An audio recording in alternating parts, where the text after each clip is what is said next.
Hi, this is Jonathan Rosenhead, Jerusalem psychotherapist. This week's Torah and Psychology post, Parshas Boy, is titled Torah and Psychology. Because in this week's Parsha, we read about the mitzvah of tefillin. And in particular, I'd like to focus on the tefillin shel Rosh.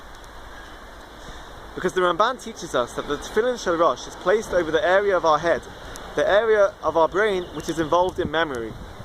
And indeed, the Ramban's knowledge of cognitive neuroscience was accurate, because this area of the brain, the prefrontal cortex, is involved in memory. But I'd like to add also that this area, the prefrontal cortex, is seen as what makes us most human, because it's involved in executive functioning, and also our ability to judge and plan and interpret the world around us. So why is this significant? Because the Ramban explains that in the world there are big, open, public miracles, and there are also smaller, private miracles. And it's through the big, open miracles, such as the ones that we saw in Yetziat Mitzrayim, that helps us to acknowledge and recognize the smaller miracles in our life.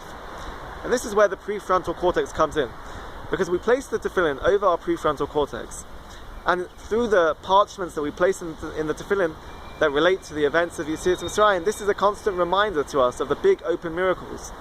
But it also teaches us to use our prefrontal cortex to interpret the world around us, to acknowledge and recognize the small miracles in our life, to see that the meaning can be found in every aspect of our life.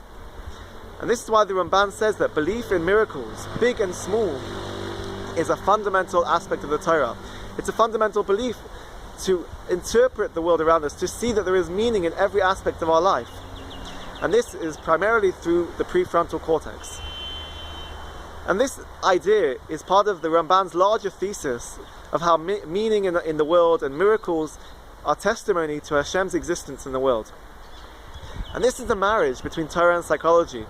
The connection between Torah and psychology is how we see that the Torah gives meaning to our life. The relationship that we have with Hashem helps us to understand and see and interpret the world around us, that we can appreciate how meaning permeates every aspect of our life.